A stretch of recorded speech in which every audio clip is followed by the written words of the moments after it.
Hi, this short video is entitled, Would I Debate a Full Preterist? I've been told, and you know, full preterists love to debate. They're pretty good at it too, actually, if they are able to do it on their terms. And I've always said, no, I would not debate a full preterist. But you know, I got to thinking about that, and I might actually agree to debate a full preterist if I could do it on my terms. And here's what my conditions would be. So you full preterists out there, if you ever want to debate Pastor Pete Holdaas, here's how I would insist on it. First of all, condition number one, we're going to do it at a neutral location. We're not going to do it at your church or my church.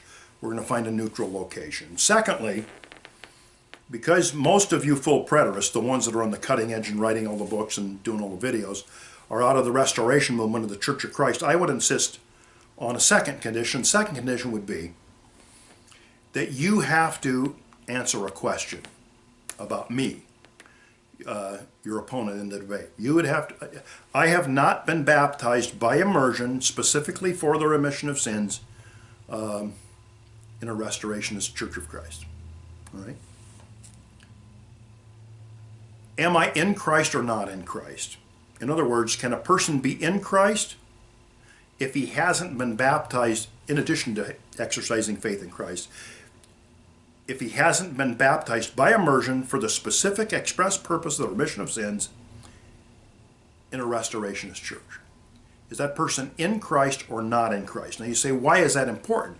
Because I don't want to go through the charade and the masquerade that this is an in-house evangelical debate. Because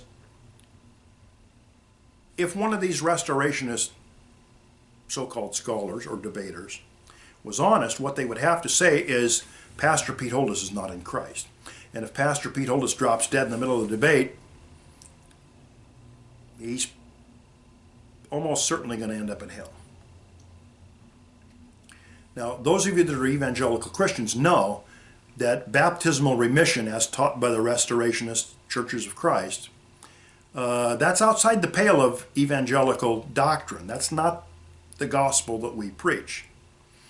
And I don't want to get up and under the pretense that, hey, we have so much in common. You know, Mormon will tell you, hey, we've got all these things in common. But really the Mormon believes that any religion outside or church outside the LDS is of Satan. Now, you're not going to tell you that. And your Restorationists don't want to come right out and say that nobody's really a Christian if they haven't been baptized by immersion for the remission of sins, you know, and gone through the prerequisites of the Restorationist Churches of Christ. But I would insist on that being a prerequisite so that everybody would know that what we're doing is a mainstream evangelical is debating somebody who is outside the pale of mainstream evangelicalism. And your Churches of Christ know this. They don't make any pretense about it, but this is a question they wouldn't want to answer. And I would insist that, number one, first condition, neutral location. Second condition is that you answer that question regarding baptismal remission. And the third condition is we would have to be exegetically and text-based. That means we're not going to be all over the map trying to talk about time texts out of Daniel here and Revelation there and Matthew 24 here, Thessalonians. We're not going to do that and determine ahead of time what these texts have to mean. No, we're going to go into a text, and I would insist on 2 Peter 3, and based on that text, we would debate whether that text, under the scrutiny of grammatical historical exegesis, teaches preterism or not. And I would consider debating a preterist on those three conditions. Neutral location.